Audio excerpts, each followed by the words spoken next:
যেমনটা একটু আগে আপনাদের বলছিলাম যে বজবজে যুব তৃণমূল নেতাকে গুলি, নোদাখালীতে গুলিবিদ্ধ রায়পুরে যুব তৃণমূল সভাপতি। বাইকে যাওয়ার সময় পিছন থেকে হামলা, ব্যবসায়িক বিবাদ নাকি অন্য কোনো কারণ, কেন টার্গেট, পুরো বিষয়টা খতিয়ে দেখছে পুলিশ।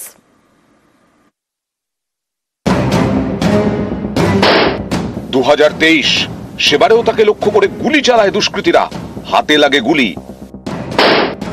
2023-এর পরে 2025 আবারও হামলা, ফের তাকে লক্ষ্য করে গুলি। ফের টার্গেট নোদাখালীর যুব তৃণমূল নেতা কৃষ্ণ মণ্ডল। দক্ষিণ 24 পরগনার বজবজ 2 নম্বর ব্লক, এখানেই নোদাখালী রায়পুরের বাসিন্দা কৃষ্ণ মণ্ডল, রায়পুর অঞ্চলের যুব তৃণমূল সভাপতি। বাইকে করে বাজার থেকে ফিরছিলেন কৃষ্ণ। স্থানীয়দের দাবি সেই সময় পেছন দিক থেকে বাইকে করে আসে দুষ্কৃতীরা, চলন্ত অবস্থাতেই কৃষ্ণকে লক্ষ্য করে গুলি চালায়। রক্তাক্ত অবস্থায় লুটিয়ে পড়েন কৃষ্ণ। স্থানীয়রা উদ্ধার করে মুচিশা গ্রামীণ হাসপাতালে নিয়ে যান, সেখান থেকে পাঠানো হয় কলকাতায়।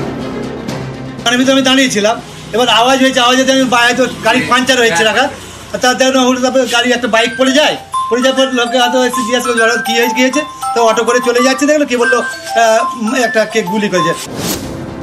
এর আগে 2023-এ কৃষ্ণ মণ্ডলকে লক্ষ্য করে গুলি চালায় দুষ্কৃতীরা, সেবারেও গুলিবিদ্ধ হন কৃষ্ণ। এবার ফের বাজার থেকে ফেরার পথে গুলি। আগের বারও তো যে ঘটনা হয়েছে এখনো সেই ঘটনা হচ্ছে, কি ব্যাপার তো কিছু বুঝতে পারছি। ও তৃণমূল করতো, ওই তো নোয়ারি স্কুল, ওই কয়লা দোকান আছে, মুদিখানা দোকান, কল আছে, ওইখানেই হয়েছে। ঠিকাদারির ব্যবসা রয়েছে কৃষ্ণ মণ্ডলের, ব্যবসায়িক বিবাদ নাকি অন্য কোনো কারণ, খতিয়ে দেখছে পুলিশ। কারণ কৃষ্ণগঞ্জের উপরে আগেও একবার গুলি চালিয়েছিল, আবারও গুলি চালালো, কারণ সম্ভবত ওখানে জল প্রকল্প সহ একাধিক প্রকল্প ওখানে আছে এবং প্রজেক্ট আছে, প্রমোটিং আছে, তার দখল কে নেবে, পুলিশ তদন্ত করুক, করলে আসল সত্য আসবে।